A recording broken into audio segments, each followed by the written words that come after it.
Bismillahirrahmanirrahim. Assalamualaikum warahmatullahi wabarakatuh.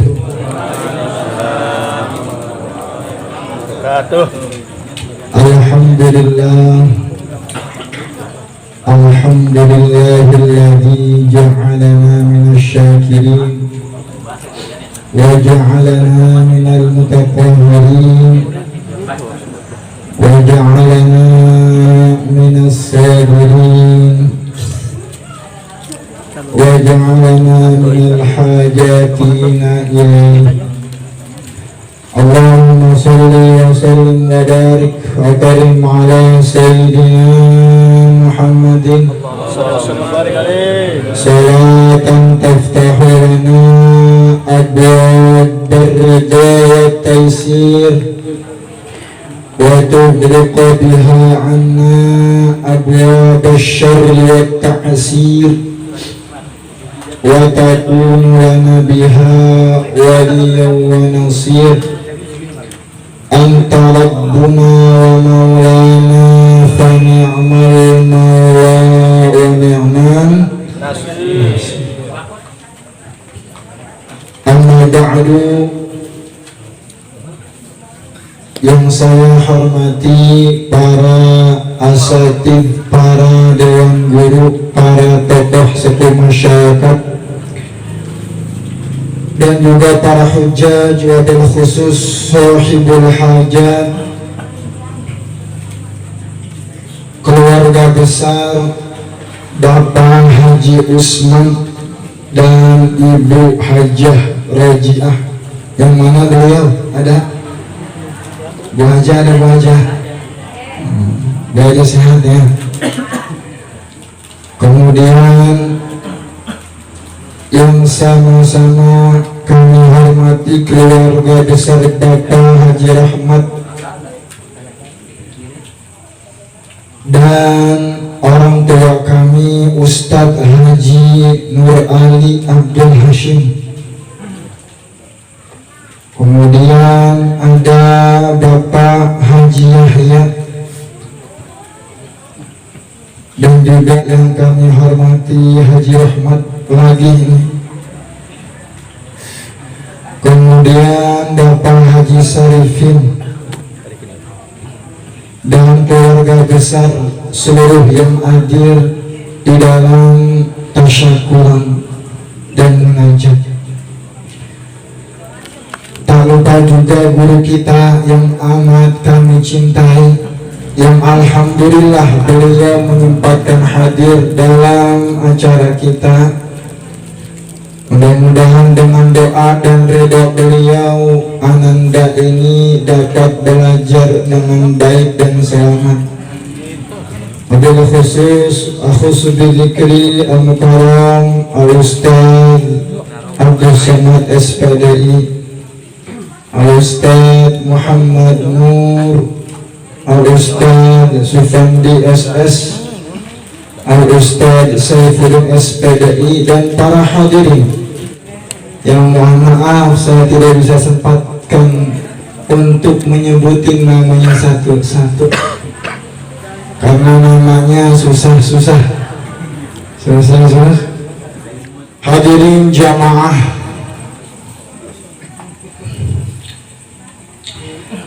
subhanallah, tak ada yang pantas kalimat yang keluar dari lisan kita selain kata subhan, walhamdulillah, wala ilaha illallah. 5 tahun lebih yang lalu atau 6 tahun bulan Agustus saya mengadakan ratib dan tasyakuran seperti ini di rumah. Dan alhamdulillah tahun ini Masya Allah, betapa kami bahagia dan bersyukur mempunyai penerus perjuangan. Sebab kalau tidak ada penerus kita belum sampai.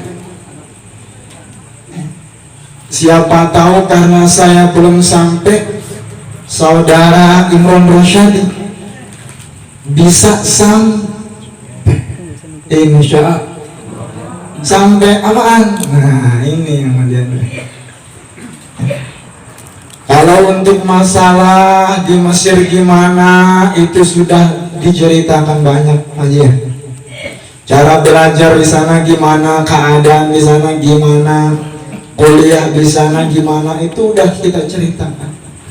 Nah sekarang tinggal bawa bekalnya, biar nanti di sana tidak malas. Insya Allah.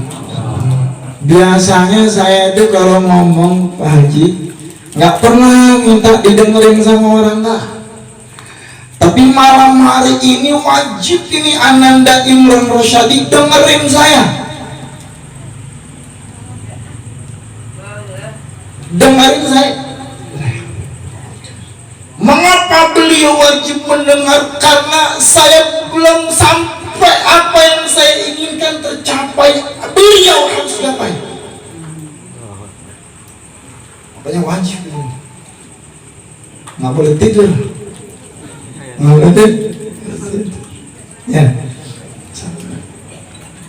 Jadi saya mau metik mangga, nggak nyampe mangga itu. Keburu saya pulang, nggak dapat mangga saya. Akhirnya pulang nggak bawa apa-apa. Nah jangan sampai ini terulang kembali. Insya hadirin jamaah, ada beberapa nasihat dari guru-guru kita. Kalau kita ingin belajar berarti mempunyai dua aspek.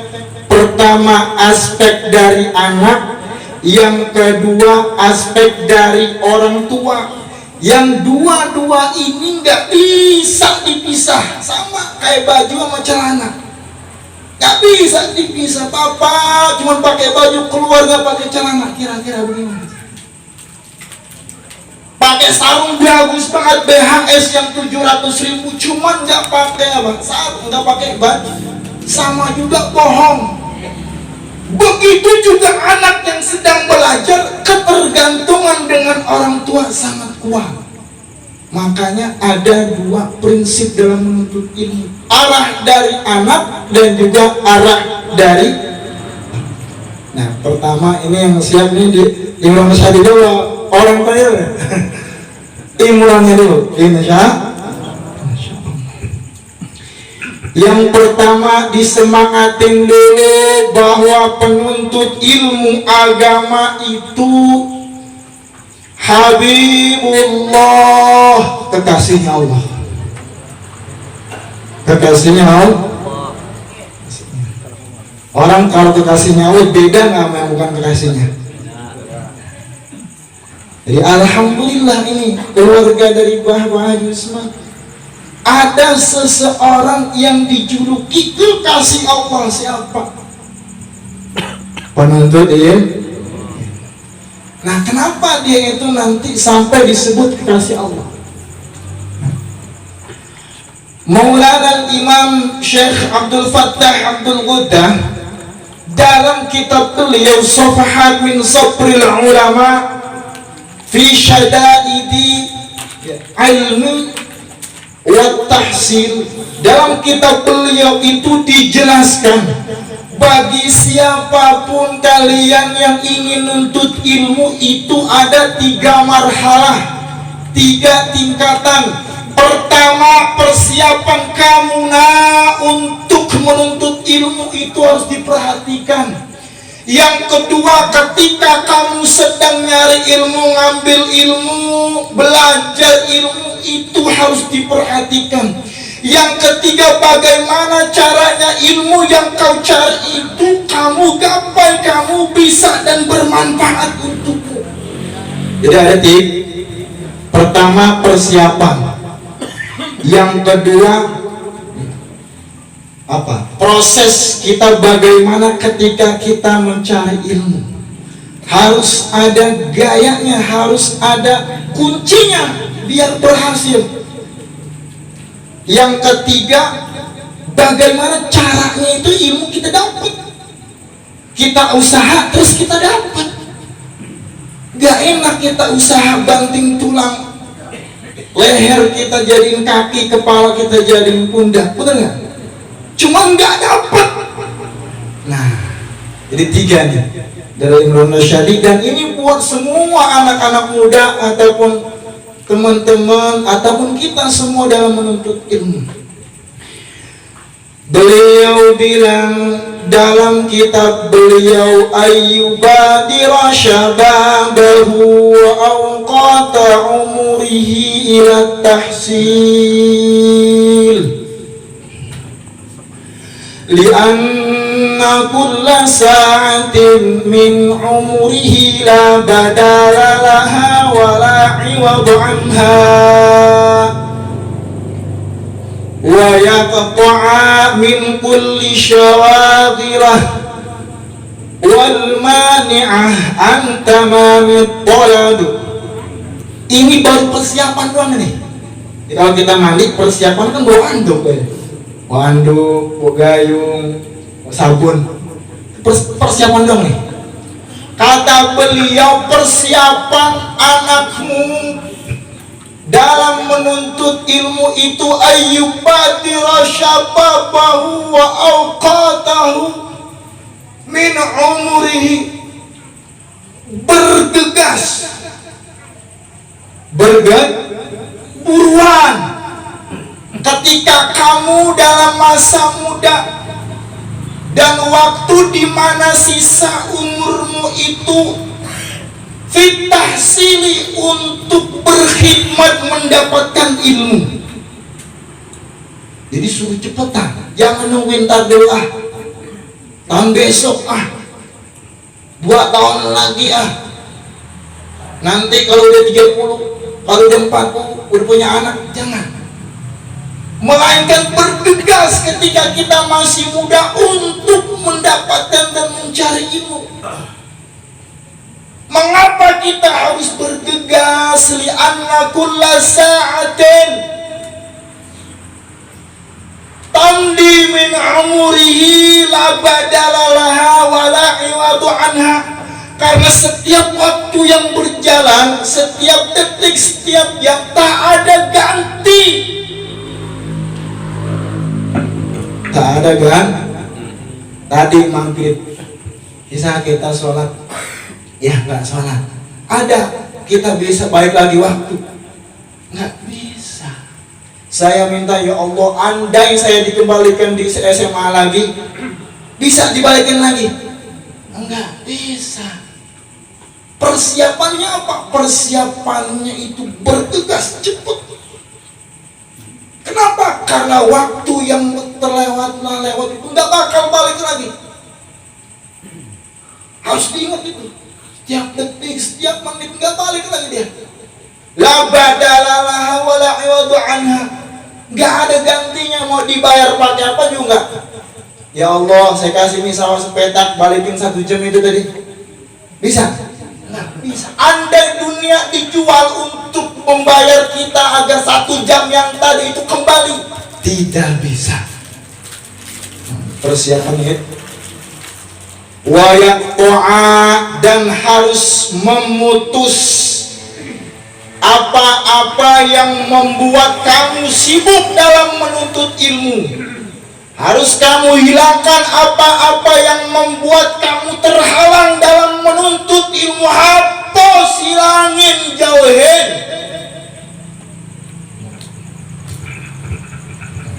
Kalau waktu di pondok sama di Mesir, saya suka ngomelin ini, malah ada adik kelas.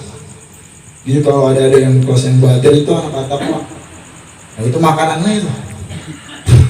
Padahal kita belum tentu bener, cuman resep aja ngomel gitu aja. Boleh ngomel jumlah ini, alhamdulillah, agar tidak menyesal, ya, agar tidak menyesal. Hilangin apa-apa yang membuat kita terhalang, sibuk untuk mendapatkan ilmu, hilangin. Ya Allah, saya main game dulu, buang HP. Kakek HP yang bisa main doang tuh. Pahit kalau nanti kita cerita itu tentang kalau disuruh main pahit itu. Nah, buang. Jangan jual beneran, cuma bohongan doang ini, ntar dibuang beneran, jangan. Ibaratnya, ya. Punya pacar tinggalin, gampang gitu nanti. Kalau udah pulang, parkir semua depan rumah tuh. Insya itu nih, insya Allah. Ya, Masya Allah. Itu baru persiapannya doang, baru persiapan. Yang kedua persiapan yang kedua bagi orang yang benar-benar menjadi orang yang alim. La budda linaili kulli mahbubin wa marghubin tarku tanazulati min kulli mahbubin wa min kulli marghubin dunahu. Wajib bagi seseorang yang ingin menuntut ilmu itu meninggalkan tanazulat, meninggalkan, jauhin, hilangin mahbubin wa marghubin, apa aja yang dia cintai, apa aja yang dia senangi, tinggal relakan semua itu untuk menuntut ilmu. Bagaimana gak berat berpisah dengan orang tua 5 tahun? Benar gak? Siapa yang tidak sayang dengan orang tua itu? Sejelek-jeleknya anak, kalau orang tuanya sakit atau orang tuanya dalam keadaan susah, pasti balik, pasti didoakan, pasti dia ngaku cinta sama orang tua. Sekarang bagaimana rasanya jika anak jauh dari orang tua, meninggalkan orang tua 2, 3 tahun, 4 tahun, 5 tahun? Itu harus ada dalam penuntut ilmu. Rela jauh dari orang tua, rela jauh dari anak, rela jauh dari segala kenikmatan yang ada di rumah. Kalau ini nggak siap, jangan pergi. Alhamdulillah.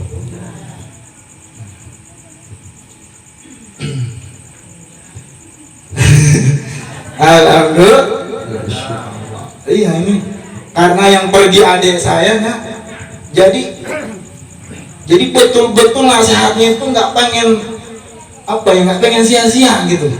Jangan tinggalin semua yang kita cintain. Kalau punya ikan cupang, taruh, titipin ke Bang Asim. Kalau punya raket baru beli, kirimin, taruh dulu. Mau Ustadz Num, taruh dulu, benahin. Benar? Yang kita cintain, ayo kita berusaha menjauh sejenak. Memang dunia ini tempat kita rihlah, tempat kita berjalan menuju ridhonya Allah Subhanahu wa ta'ala. Berkumpul dengan keluarga itu salah satu nikmat, tapi berjauh dengan keluarga karena menuntut ilmu itu adalah kenikmatan yang luar biasa. Jadi jangan dianggap itu beban. Itu justru nih, itu baru persiapan. Ya, ingetin dua tuh. Kira-kira udah siap belum persiapan? Jadi bukan tiket, itu persiapan yang lain. Jadi kalau ini persiapan batin kita, agar nanti nggak terbengkalai di sana. Masya Allah. Kemudian sudah kita ada di marhalatul isti'dadiyah. Setelah kita selesai mempersiapkan dua hal yang tadi, cukup dua hal itu harus diingat. Nah, sekarang fi matlabihi, ketika kita dalam perjalanan menuntut ilmu.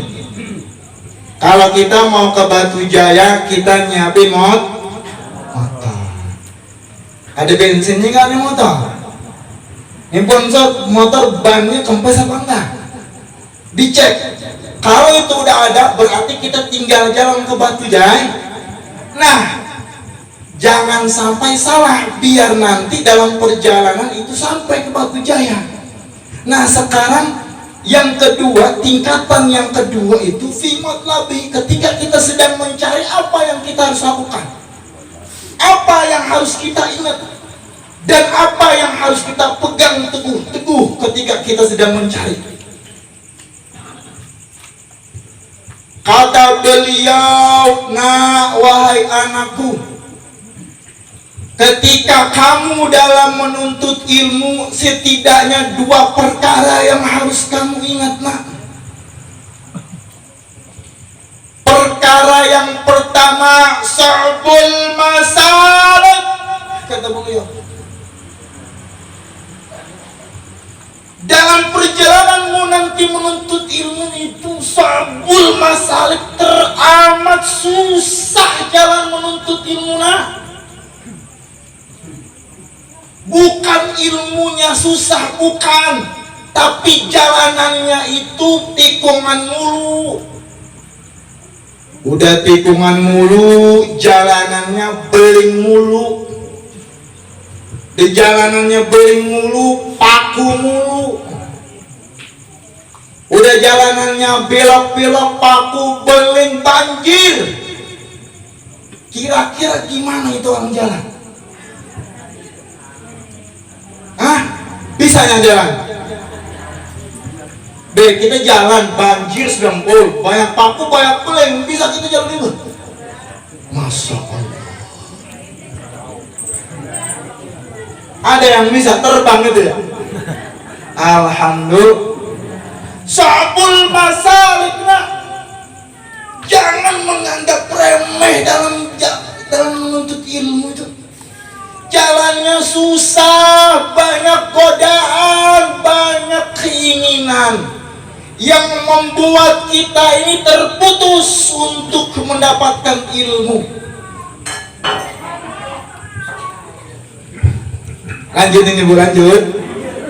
Ya, kirain sampai gede ngomong anuan gelas sampai jatuh itu. Serem mah. Kendalin kali dikit ya. Insya. Mengapa sabul masalik? Bagaimana enggak susah? Bagaimana enggak ribet? Orang lagi enak-enak tidur jam 2 malam, kamu disuruh bangun, kamu disuruh ngapal, kamu disuruh pahami pelajaran yang tadi di kuliahan. Bagaimana enggak seribet ketika kamu punya uang sedikit, orang tua lagi enggak punya uang, kamu minta orang tua sama orang tua. Bagaimana enggak ribet? Nangis itu bisa ditembak itu. Bagaimana enggak ribet? Ratusan halaman kitab kamu hafalkan, sedangkan orang lain enak-enak main game, main beginian, kamu sedang duduk di pojok masjid untuk berjuang mendapatkan ilmu.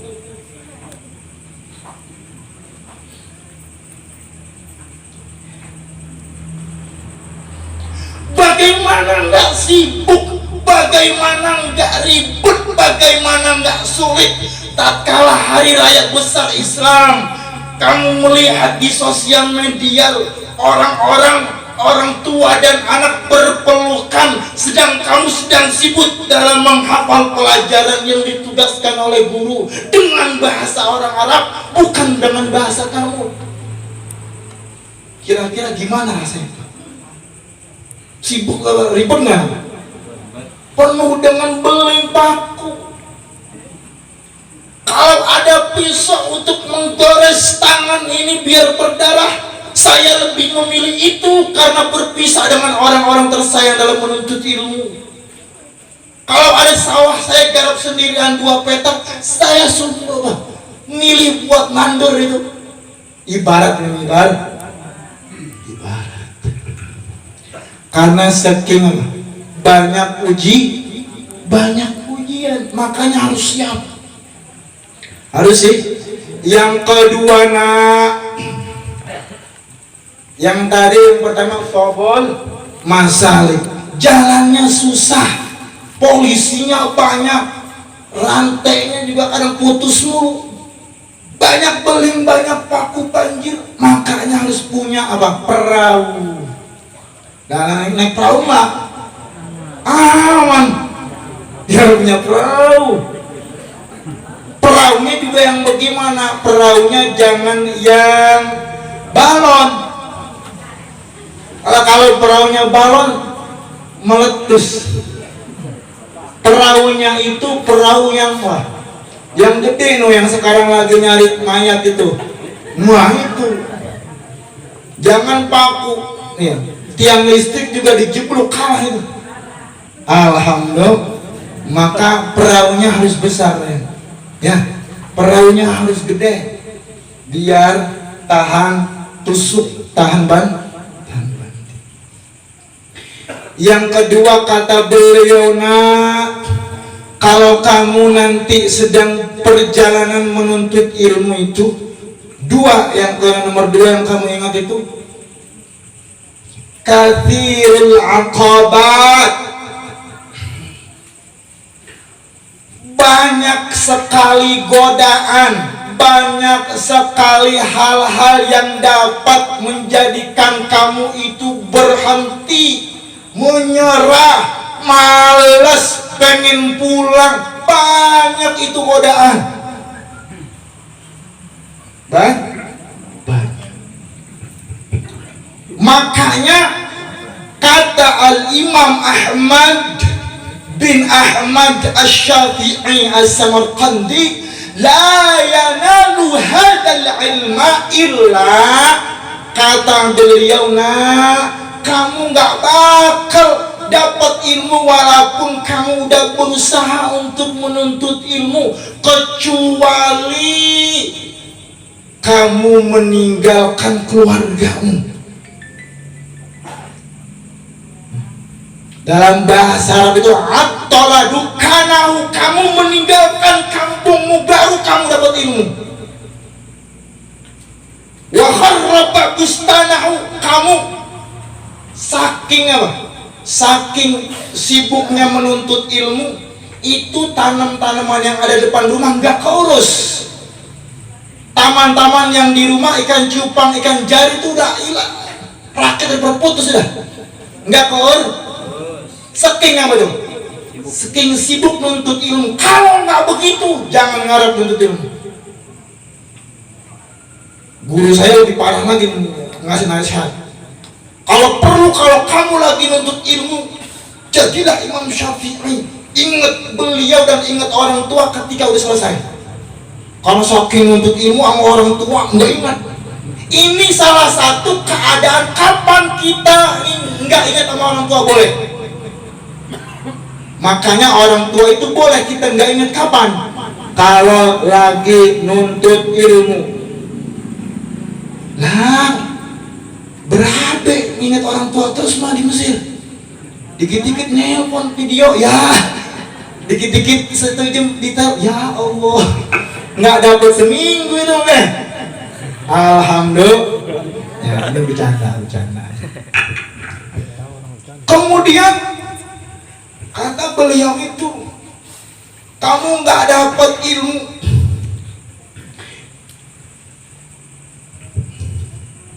kecuali yang ketiga, kamu hajara min biladihi, kamu itu meninggalkan negerimu.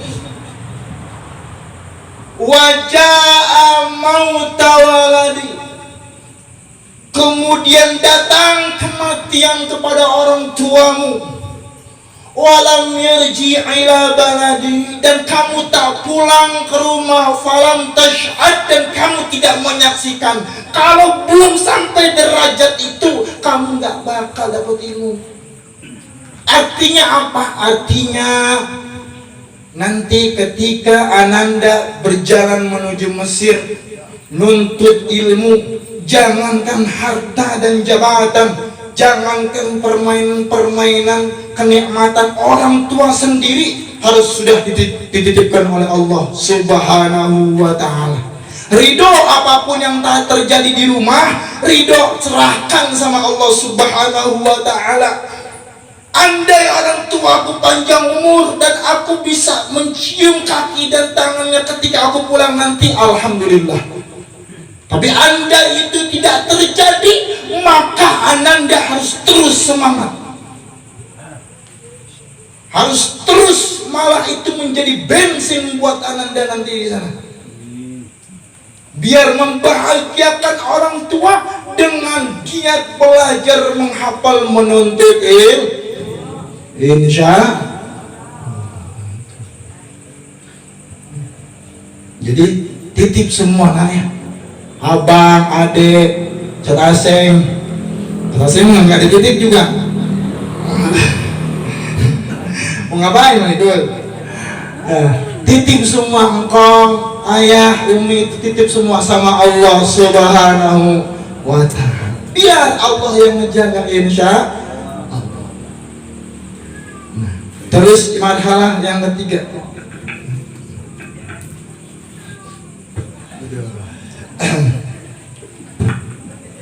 lanjut ini Bu. Apa udah? Lanjut dikit lagi kali ya. Yang ketiga, tadi Ananda sudah apa? Sudah mempersiapkan bagaimana sebelum jalan periksa dulu bensin dan semua rem. Jangan jalan rem blong, jalan aja lah. Nenek-nenek nyebrang ketabrak. Bener nggak? Harus dipersiapkan dulu nih. Tadi juga udah dijelasin ketika kita lagi jalan ke Batu Jaya, ya dari sini lurus aja Batu Jaya, jangan belok. Ntar nyampainya kemana tuh? Wagir, Kamal, jangan. Ya, kalau belok-belok sampainya kemana tuh? Ke Kalias, Kaliasin ke Candi nggak nyampe dan. Nah, ketika dalam menuntut ilmu, ingat yang tadi dua. Nah, sekarang bagaimana caranya itu? Apa yang kita cari, apa yang kita tuntut, itu dapat, nggak meleset. Apalagi sampai lah, kok nggak ada, ini kemana? Ya Allah, enak begitu, enak? Nggak enak. Nah, ini butuh kunci, butuh proses. Apa kuncinya? Kata beliau dalam masalah ini, la yumkinu bulughuhu, tidak mungkin seseorang yang sedang mencari ilmu kemudian ia itu mendapatkan, artinya tidak mungkin seseorang ini ketika dalam mencari ilmu kemudian dia ini pasti akan mendapatkan ilmu dengan syarat. Tapi kalau syarat ini nggak ada, meskipun usaha kita keras, pasti buahnya itu nggak ada, udah hilang. Apa syarat agar kita sampai kepada ilmu tersebut dan mendapatkan kemudian dibawa pulang ke sini? Sebab nanti ada yang mau didapat dibuang, pas sampai sini nggak bawa apa-apa. Yang pertama, agar ilmu itu kita dapati dan tidak kabur. Allahumma sholli wa sallim. Ilmu itu milik Allah. Ilmu itu milik Allah. Siapa yang bertujuan mencari ilmu karena Allah, pasti dia dapat. Maka jangan sampai ada dalam hatimu itu menuntut ilmu jauh-jauh ke negeri orang cuma hanya karena jabatan tertentu, karena hanya nilai duniawi, karena ingin mendapatkan penghargaan orang lain, ingin didengarkan oleh orang lain, ingin dihormati orang lain. Hilangkan itu semua. Tujuan hanyalah Allah, Allah dan Allah. Sebab ada dan tidak sedikit orang yang menuntut ilmu niatnya itu salah. Akhirnya walaupun benar dia cara mengambilnya, seakan-akan dia tidak memegang buahnya. Nggak ada itu mangga di tangan yang nggak ada, kosong itu bos. Maka jangan sampai niatnya selain Allah Subhanahu wa ta'ala. Itu yang pertama. Yang kedua,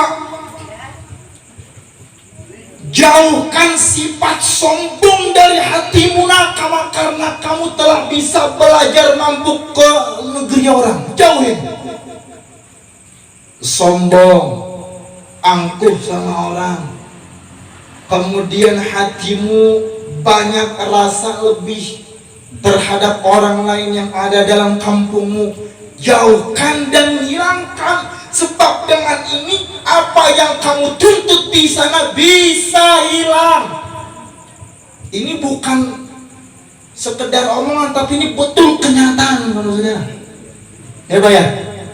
Jadi kalau orang menuntut ilmu ada rasa sombong, takabur, ada rasa lebih baik dari orang lain, nggak bakal dapat, capek. Tuh kata gua. Nah kemudian kata beliau juga, nah walaupun kamu jauh nanti dari gurumu, dari orang tuamu, kemudian kamu sampai duduk satu lawan satu dengan gurumu, kamu mengaji. Idza lam tahtarim ustadzaka fauqah tiramika kama ihtiramuka li abawaika la tastafid minhu syai'an.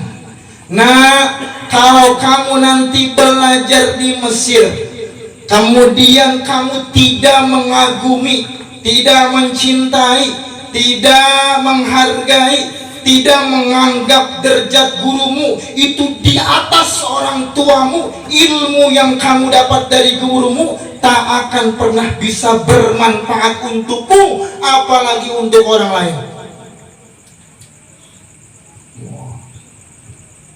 Jadi kalau belum ada rasa kita cinta, sayang sama guru, nanti di sana di atas kita sayang sama orang tua, belum berhasil kita. Sebab apa? Sebab karena gurulah itu nanti kita bisa menyelamatkan orang tua kita, bukan hanya di dunia, tapi juga di mana? Di akhirat. Maka dalam kitab Syekh Abdul Azim itu ketika beliau mengarang kitab dan menulis kitab, kata beliau, iftakhara bainas sama'i wal ardi, langit sama bumi itu saling sombong menyombong. Apa kalau kita debat tadi? Si langit sombong, si bumi juga sombong. Apa kata si langit? Ma'i al-jannatu wan nar, ma'i al-malaikah, ma'i al-arsh. Kata langit dia sombong sama siapa? Sama si bumi. Lu jangan sombong banget, apa sombong banget lu bumi. Gua kan punya surga. Tuh. Gua juga punya apa? Neraka. Gua juga punya arsh. Gua punya malaikat. Lalu punya apa? Lu nggak punya bandi apa-apaan. Sombong dia. Gue punya 7 lapis. Ini kalau gue jatuhin satu, habis lu bumi. Begitu. Habis. Sombong dia si langit. Kemudian bumi ngejawab, cuma satu. Iya kamu punya langit, iya kamu punya surga, iya kamu punya neraka, iya kamu punya arsh, dan iya juga kamu punya para malaikat. Ma'i lakinna ma'i, akan tetapi aku ini punya salah satu apa? Sesuatu yang bisa mengalahkan kesombonganmu. Apa? Ma'iyya al-ulama warathatul anbiya. Di atas pundakku itu berjalan para ulama, orang-orang yang menuntut ilmu. Kalau kamu punya malaikat, emang malaikat suci dan dari apa? Cahaya, tidak diberikan hawa nafsu, tugasnya hanya ibadah, ya wajar. Tapi aku punya ulama yang dia bersih hatinya, banyak ilmunya, dalam dirinya ada hawa nafsu, dia bisa menahan maksiat, dia bisa menahan dosa. Ini lebih mulia dari malaikat. Kalah dia. Siapa? Al-ulama warasatul anbiya. Tuh, jadi nanti Adinda di sana sama guru siapapun gurunya, insya Allah guru-guru Azhar, selain dia mendidik otak, beliau itu mendidik hatimu. Dibersihin hati kita di sana, diterima tanpa pandang dulu kamu anak siapa, darahnya biru apa merah apa hitam, terima semua. Setelah hati dibersihin, otak dibersihin, diisi dengan sesuatu yang indah-indah. Nah, jangan sampai ketika ngisi ulang itu di hati dan di otak, Adinda enggak ngeh. Enggak tahu enggak ngeh. Adinda enggak tahu. Harus masang badan dan masang hati. Terakhir ketika lagi nuntut ilmu biar dapat ilmunya, selain ihtiraman lil ustaz, itu adalah zainul ilmi at-tawadhu' wal adab. Dua hal tadi ini, al-ihtiram, kemudian yang nomor dua, perhiasan ilmu itu adalah at-tawadhu', rendah hati, dan juga al-adab, adab terhadap orang, adab terhadap manusia, adab terhadap engkau laki-laki saudara kita, adab. Kalau kamu nggak punya tawadhu dan adab, gagal kamu menuntut ilmu. Gampang Nah, makanya bagaimana Adinda, dua nasihat ini disampaikan oleh Syekh Muhammad Shakir dalam kitab beliau Al-Wasaya minal Abai ilal Abna. Disampaikan sama beliau agar kamu berhasil menuntut ilmu, ihtiram lil ustaz, kemudian at-tawadhu wal adab. Insyaallah itu. Dulu saya waktu dinasihatin seperti ini sama Buya Kiai Haji Syawiri, Ta'anallahu bitul hayy, itu saya rekam itu. Saya rekam. Ini mah harus direkam ya. Alhamdulillah. Saya rekam itu. Ingat betul beliau nyampein apa, kalau lagi malas saya dengerin. Kalau saya lagi sedih saya dengerin, kalau kanan saya dengerin. Nah, guru-guru kita di sana Adinda, 5 menit lagi Bu ya. 5 menit. Insyaallah.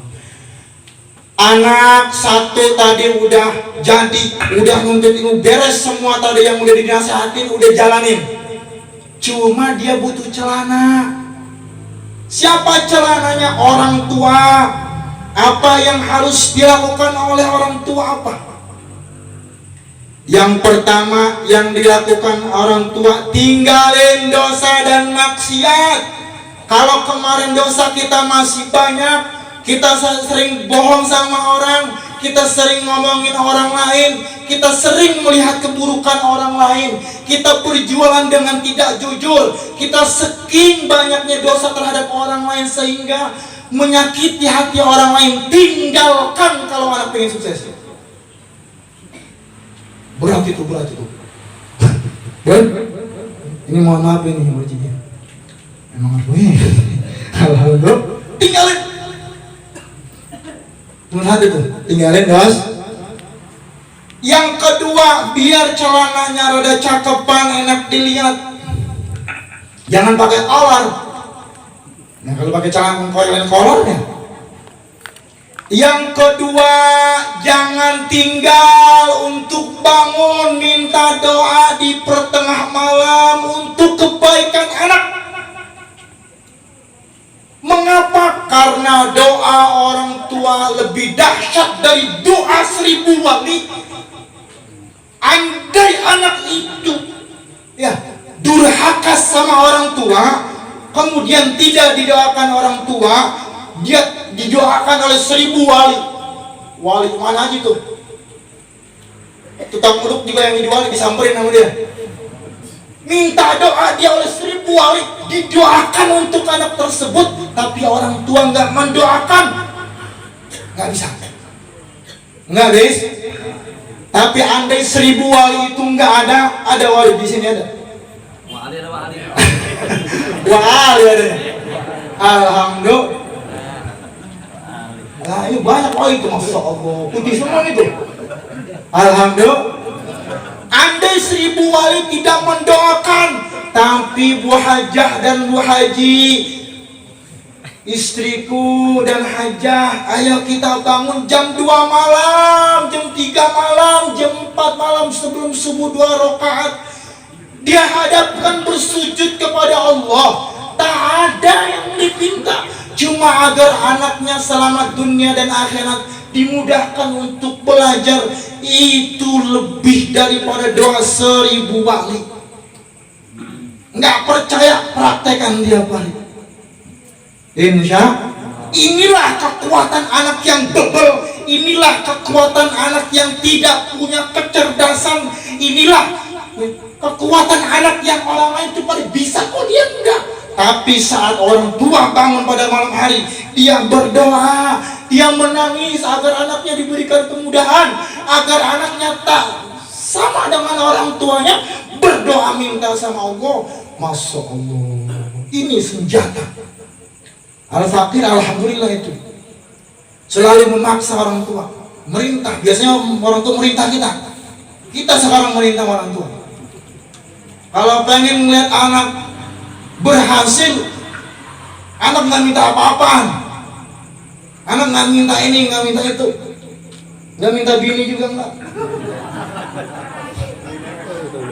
Alhamdulillah. Insya nggak minta itu, mintanya cuma satu, jangan capek-capek kalau siang, nanti nggak bisa bangun malam. Siapa senjata AA kalau abang bapak nggak bangun? Tuh. Itu senjata kita nanti pas di sana. Insya Allah. Yang ketiga buat orang tua, jangan ada rasa takabur, jangan ada rasa sombong, jangan ada rasa anak gua lebih baik dari anak tetangga dan anak-anak yang lain. Jangan ada rasa pengen dipandang karena anak itu bisa belajar ke luar negeri. Buang jauh-jauh. Itu membuat kegagalan anak nanti di sana. Hal itu membuat anak susah ngapal, susah belajar. Dan itu bisa jadi membuat anak nggak betah. Dan betah di Mesir cuma bukan karena ilmu. Besar itu. Jadi jangan sampai kita merasa apa? Sombong. Dan juga kita merasa apa? Takabur dengan tetangga, dengan guru. Gue lah, anak baru ngaji situ aja lu udah sombong, gue anak gua nih, anak gua yang jangan. Ini mau apa sih? Saya cuma nyontoin doang ini. Enggak nuduh, enggak, cuma apa? Contohin. Jangan sampai karena ini betul menjadi penghalang anak sukses. Padahal dia mah nggak salah, dia udah rajin, kitanya yang salah.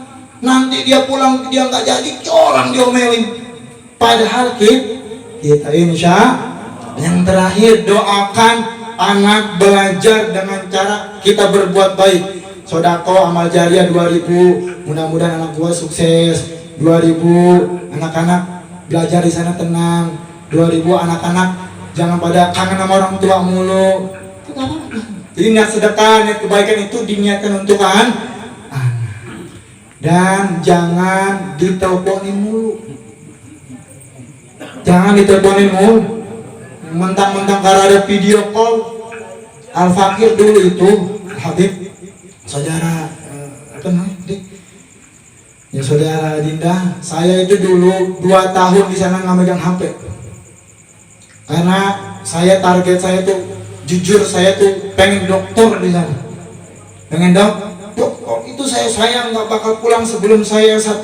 Kemudian saya balik lagi. Memang betul itu sudah ada tiket. Karena kehendak Allah, qadarullah, kita harus terima. Nah makanya Adinda 2 tahun saya nggak pegang HP ngapain? Saya fokus waktu itu ngapal Quran. Nelpon orang tua, saya nggak nelpon orang tua kecuali saya sudah sampai 5 juz.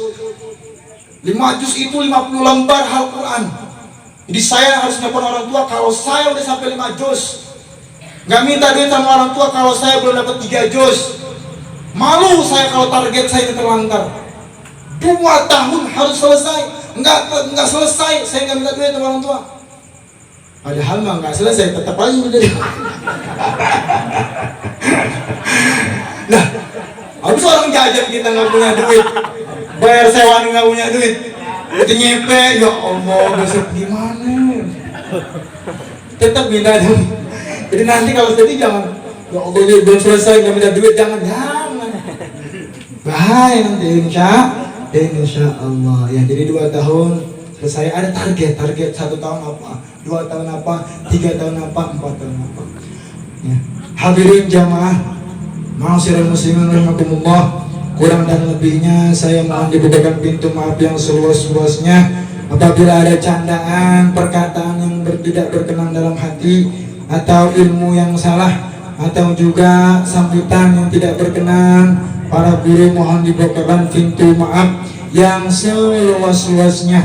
Kita doakan mudah-mudahan Adinda di sana diridhoi, baik pulang nanti sampai nanti ketika sampai di sini lagi, insya Allah mendapatkan keridhaan dari Allah Subhanahu wa Ta'ala.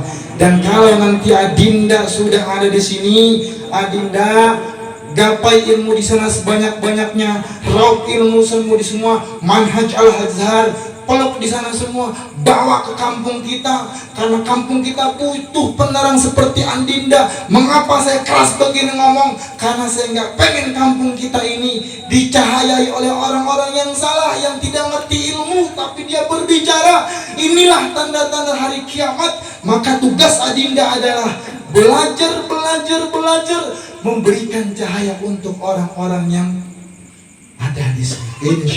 Jadi kita nggak usah manggil Kiai Koi Buari Banten, Allah. Itu mah jarang-jarang aja.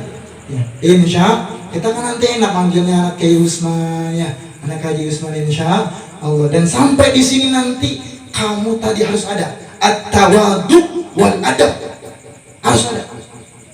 Jangan sampai wah gue udah 5 tahun di Mesir nih, jalan depan gue tantang betenteng, pinggir jalan mungkin pakai bambu semua. Jangan, insya Allah. Assalamualaikum warahmatullahi wabarakatuh.